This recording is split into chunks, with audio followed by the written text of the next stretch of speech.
नमो भगवते वासुदेवाय। जय श्री हरि विष्णु, जय तुलसी मैया की। कार्तिक मास के प्रत्येक दिन का अलग महत्व होता है। हमारे वैदिक संस्कृति में प्रत्येक पर्व एवं त्यौहार का भी एक अलग महत्व होता है। हर त्यौहार की अलग अलग पूजा होती है, अलग अलग विधि होती है, अलग अलग तरह से मनाया भी जाता है। इसी तरीके से आज हम सुनेंगे धनतेरस क्यों मनाया जाता है, यम को दीपक क्यों जलाया जाता है, धनतेरस की कथा और यम देवता की कथा और महत्व। सबसे पहले हम सुनेंगे धनतेरस की कथा। कार्तिक मास के कृष्ण पक्ष की त्रयोदशी धन त्रयोदशी के रूप में मनाई जाती है। यह दीपावली के आने का शुभ संकेत है। इस दिन धन्वंतरी के पूजन का विधान भी है। कहते हैं कि इस दिन धन्वंतरी वेद समुद्र से अमृत कलश लेकर आए थे, इसलिए धनतेरस को धन्वंतरी जयंती भी कहते हैं।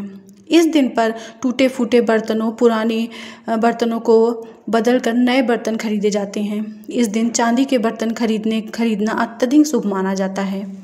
इस दिन वैदिक देवता यमराज का भी पूजन किया जाता है। यम के लिए आटे का दीपक बनाकर घर के द्वार पर रखा जाता है। रात्रि को स्त्रियां दीपक में तेल डालकर दिया जलाती हैं। जल, रोली, चावल, गुड़, फूल आदि नैवेद्य सहित दीपक जलाकर यम का पूजन भी करती हैं। अब हम सुनेंगे धनतेरस की कथा। जय विष्णु भगवान की जय। एक बार भगवान विष्णु लक्ष्मी जी सहित पृथ्वी पर घूमने आए। कुछ दिन बाद भगवान लक्ष्मी जी से बोले, मैं दक्षिण दिशा की ओर जा रहा हूँ, तुम वहीं ठहरो। परंतु लक्ष्मी जी भी विष्णु जी के पीछे चल दी। कुछ दूर चलने पर ईख का खेत मिला।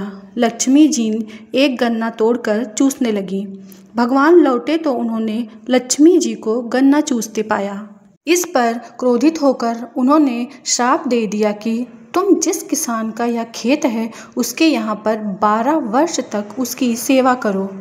विष्णु भगवान क्षीर सागर लौट गए तथा लक्ष्मी जी से किसान के यहाँ रहकर उसे धन्य धान्य से पूर्ण कर दिया।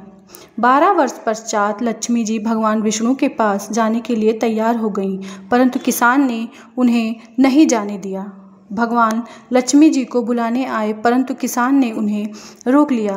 तब विष्णु भगवान बोले, तुम परिवार सहित गंगा स्नान करने जाओ और इन कौड़ियों को भी गंगा जल में छोड़ देना, तब तक मैं यहीं रहूँगा।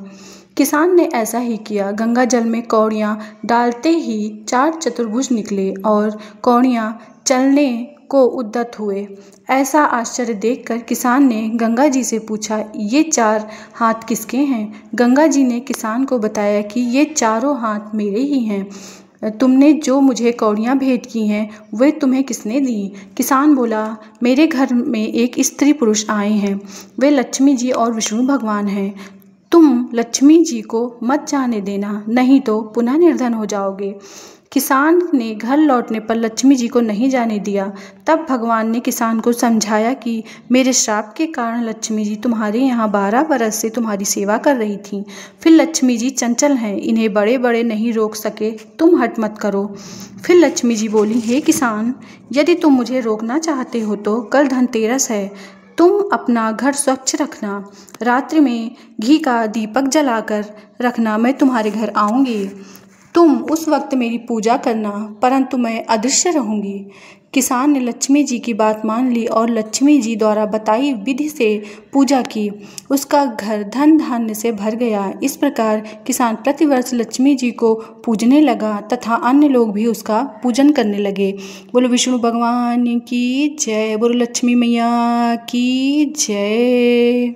इसीलिए हमें धनतेरस के दिन दिया जलाना चाहिए, घर की साफ़ सफाई करनी चाहिए और लक्ष्मी माता की पूजा करनी चाहिए। बोलो लक्ष्मी मैया की जय।